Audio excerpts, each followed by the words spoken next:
So dito nga antay-antay lang tayo ng onte para ma-edit na din natin siya. So dito nga pipindutin natin yung video natin kaganina at pupunta tayo dito sa adjust para malagay natin siya sa number 27.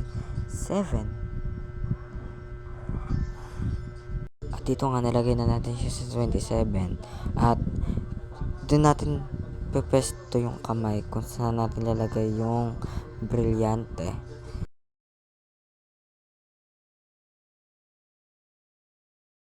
So dito nga pipindutin natin yung ginawa natin kagano sa TikTok. Kung makikita nyo may pangalan pa dyan, ibig sabihin di yan pwede. Dapat tatanggalin natin yan. Kakat ko lang.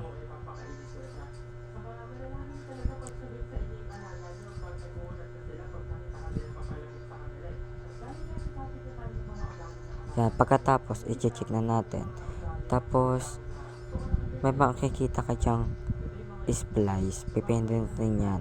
At saka yung filter, paliitin lang yan.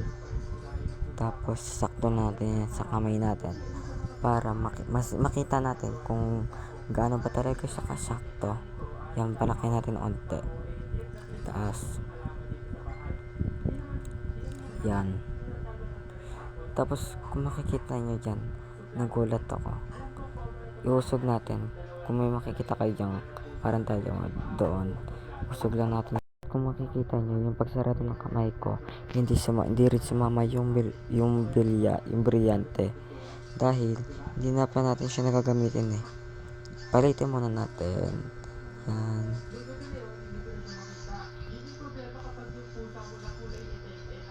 Tapos onte-onte. Oh, nakita nyo na paano. Tapos i-delete natin yung nasa dulo dahil hindi na natin kailangan. Tingnan natin. Oh, kita nyo na.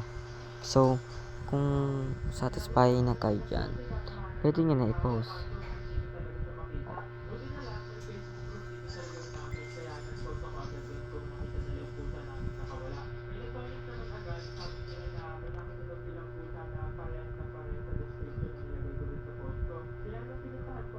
At i-check na rin natin siya.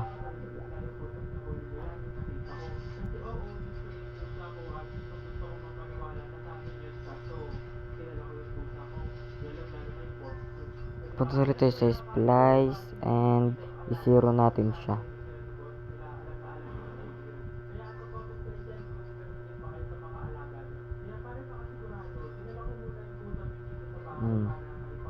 Delete rin natin yung video ko sa taas.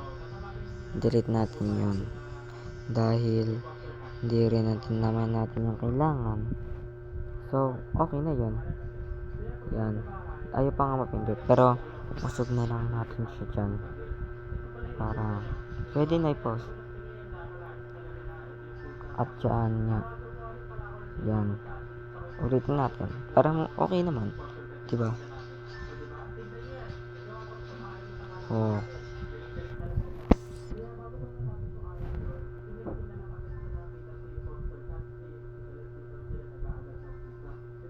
punta tayo sa effect pala at saka sa video effect. Pindutin natin yung fade in.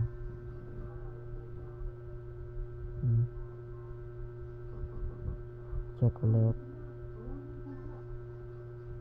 So okay na yan.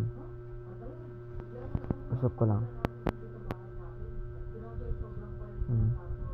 Yan, pwede na sa export. Kaya hanggang dyan lang. Bye bye.